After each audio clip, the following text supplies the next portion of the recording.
అండి, నా పేరు గుణరాం. నేను సైబర్ క్రైమ్ పోలీస్ స్టేషన్ నుంచి వచ్చాను. నేను ఇన్స్పెక్టర్గా పనిచేస్తున్నాను.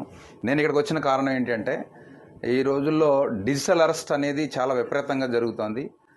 డిజిటల్ అరెస్ట్ జరగడానికి కేంద్ర బిందువు బ్యాంక్. అది ఎస్బీఐ, యాక్సిస్ బ్యాంకా, ఇంకో బ్యాంకా, ఏదైనా ఒక బ్యాంక్. నేరం అనేది ఖచ్చితంగా ఇక్కడి నుంచి జరుగుతుంది. ఆ జరుగుతున్న నేరం ఏ విధంగా జరుగుతుందన్న దాని మీద మీ అందరికీ అవగాహన ఉండాల్సిన అవసరం ఉంది. డిజిటల్ అరెస్ట్ పేరుతో లేకపోతే ఈ సైబర్ క్రైమ్ ఫ్రాడ్స్ పేరుతో సుమారుగా మన ఆంధ్రప్రదేశ్లో ఈ సంవత్సరం అంటే జాన్యువరి నుంచి ఇప్పటివరకు 800 కోట్ల రూపాయలు పైబడి డబ్బులు పోయినాయి అంటే ఒక్కసారి మీరు గమనించండి. బ్యాంక్కి ఏదో కస్టమర్ వచ్చాడు, ఆయన డబ్బులు ఆయన ఇష్టం కదా, ఆయన ఏదో పేరు చెప్పాడు, నేను రాసేసుకున్నాను, ఆ పేరు కరెక్ట్గానే ఉంది, నేను చెక్ చేశాను, నా పైన ఆయన చెక్ చేశాడు, ఆ పైన ఆయన చెక్ చేశాడు, పంపించేశాం అంటే కుదరదు. ఎందుకంటే ఇంటర్నెట్ బ్యాంకింగ్ ఫెసిలిటీ పేరుతో మీరు చాలా ఫెసిలిటీస్ మీ కస్టమర్స్కి మీరు ఏర్పాటు చేశారు. మీలాగే భారతదేశంలో అన్ని బ్యాంకులు ఏర్పాటు చేశాయి. కానీ ఏర్పాటు చేసిన దాన్ని ఆ సౌలభ్యాన్ని నేరస్తులు చక్కగా ఉపయోగించుకొని మనకి డబ్బులు కొట్టేయడం జరుగుతుంది. అంటే ఫెడెక్స్ నుంచి కాల్ చేస్తున్నామని, మీకు ఈ కొరియర్ అందకపోతే 2 నొక్కండి 3 నొక్కండి, లేకపోతే మీరు పలానా చోట నుంచి పలానా చోట కొరియర్ పంపిస్తున్నారు, అందులో మీ ఆధార్ కార్డు ఉంది, మీ ఫోన్ నెంబర్ లింక్ అయ్యింది, అందులో ఈ పాస్పోర్ట్లో లేదు MDM మాదక ద్రవ్యాలు పంపిస్తున్నారు, ఇలా ఏదో రకరకాలుగా వస్తున్నాయి. ఆ టైంలో మిమ్మల్ని ఎవరితోని మాట్లాడనివ్వకుండా మిమ్మల్ని వాళ్ళు అరెస్ట్ చేసినట్టుగా డిజిటల్గా అరెస్ట్ చేస్తున్నామని చెప్పి టోటల్గా మిమ్మల్ని భయభ్రాంతులకు గురి చేసి మీ దగ్గర ఉన్నటువంటి FDలు అవన్నీ కూడా బ్రేక్ చేయించి RTGS ద్వారా మీ బ్యాంకు వచ్చి ఇక్కడి నుంచి అమౌంట్ని వాళ్ళు చేసేసుకోవడం జరుగుతుంది. ఈ ప్రాసెస్ అంతా ఎలా జరుగుతోంది? మేము అన్ని కేసుల్ని పరిశీలించిన తర్వాతన మేము టోటల్గా CP గారు మా టీం అంతా కూడా మేము ఒక క్వశ్చనేర్ తయారు చేయడం జరిగింది. ఇది క్వశ్చనేర్. ఈ క్వశ్చనేర్ కనుక మీకు ఎవరైనా జాగ్రత్తగా వినండి, మీకు దగ్గరికి ఒక కస్టమర్ వస్తారు, అకౌంట్ నుంచి 2 లక్షల రూపాయలు పైబడి వేరే అదర్ స్టేట్ ఖాతాకి దేనికైనా వాళ్ళు ఎక్కువ అమౌంట్ ట్రాన్స్ఫర్ చేస్తున్నారు అంటే మీరు ఫస్ట్ చేయాల్సింది ఏంటి? అలా ఎందుకు డబ్బు ట్రాన్స్ఫర్ చేస్తున్నారు, కారణం ఏంటి? వాళ్ళు ఏదో చిన్న పొడి వాళ్ళు భయంలో ఉంటారు. అది మీరు గమనించాలి.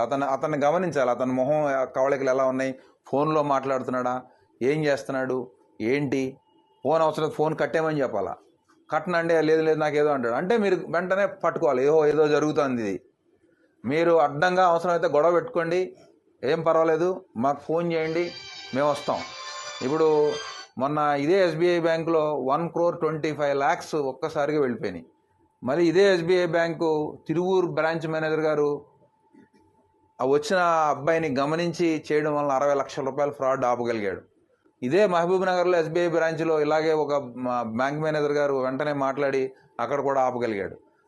మీరు కొన్ని క్వశ్చనేర్ వాళ్ళు ఖచ్చితంగా మీరు అడగాలి. ఆ క్వశ్చన్ ఏం అడగాలి అన్నది నేను మీకు చదివి వినిపిస్తాను. ఈ ఖచ్చితంగా మీ మైండ్లో, అందరి మైండ్లోనూ ఉండాలి. అటెండర్ దగ్గర నుంచి బ్యాంక్ మేనేజర్ వరకు ప్రతి వాళ్ళు కూడా ఈ విషయం గురించి తెలుసుకుని ఉండాలి. లేకపోతే కనుక ఖచ్చితంగా క్రైమ్ ఇక్కడి నుంచే జరుగుతుంది, బ్యాంక్ నుంచే జరుగుతుంది. దీన్ని ఏదో బరువు, ఇది బడ్డెన్ అయిపోతుంది, నేనెందుకు అడగాలనేది కాకుండా మీరంతా కూడా ఖచ్చితంగా బాధ్యతగా ఫీల్ అయ్యి ఒక గుడ్ ఫెయిత్తో మీ కస్టమర్ని సైబర్ నేరం నుంచి నివారించాలి అనేటువంటి గుడ్ ఫెయిత్తో మీరు ఇక్కడి నుంచి పనిచేయాల్సిన అవసరం ఉంది. ఇలా చేస్తేనే, మనందరం కలిసికట్టుగా ఇలా చేస్తేనే ఈ నేరాల్ని అరికడతాం. దీని గ్రావిటీ ఎంత ఉంది అంటే లాస్ట్కి మన దేశ ప్రధానమంత్రి గారు మన్ కీ బాత్ కార్యక్రమంలో డిజిటల్ అరెస్ట్ గురించి చెప్పేటువంటి పరిస్థితి వచ్చింది అంటే ఈ నేరం తాలూకా తీవ్రత ఏ విధంగా ఉందో మీరంతా గమనించాలి. మళ్ళీ ఫామ్ నెక్స్ట్ ఎవరికో పంపిస్తారు, నెక్స్ట్ బ్యాంకు మీరు వచ్చింది కదా అని ఇలా గీసేసి సంతకాలు పెట్టేసేసి మనం ఇలా చేసేస్తామంటే మాత్రం ఇక్కడి నుంచి కుదరదు. తేడా వచ్చిందంటే మీరు కూడా కేసుల్లో ఇరుక్కుంటారు. టార్గెట్ పీపుల్ ఎలా గుర్తించాలి అంటే 2 లక్షల రూపాయలు పైబడి తన SBI అకౌంట్ నుంచి, సేవింగ్స్ అకౌంట్ నుంచి ఎవరైతే నెక్స్ట్ కరెంట్ అకౌంట్స్ ఉంటాయి కదా, ఆ కరెంట్ అకౌంట్కి RTGS ద్వారా ట్రాన్స్ఫర్ చేయాలని అనుకుంటారో వాళ్ళని మీరు ఫస్ట్ టార్గెట్ గ్రూప్గా మీరు గుర్తించి అయ్యా ఎందుకు చేస్తున్నారు, ఏం క్వశ్చన్ అడగాలంటే మీ పేరుతో అరెస్ట్ వారెంట్ జారీ అయిందని ఎవరైనా మిమ్మల్ని భయపెట్టారా, మీరు స్పందించకపోతే వెంటనే అరెస్ట్ ఆర్డర్ అమలవుతుందని బెదిరించారా? మీ మీద నాన్ బెయిలబుల్ కేసు నమోదైందని చెప్తున్నారా? మీ కేసు లా ఎన్ఫోర్స్మెంట్ ఏజెన్సీలకు పంపించామని బెదిరిస్తున్నారా? అరెస్టుకు ముందు ఇది మీకు చివరి హెచ్చరిక అని బెదిరించారా? మీ ఖాతాలో అనుమానాస్పద లావాదేవీలు గుర్తించామని చెబుతున్నారా? మీ ఫోన్ నెంబర్ క్రిమినల్ కార్యకలాపాలకు లింక్ అయిందని భయపెడుతున్నారా?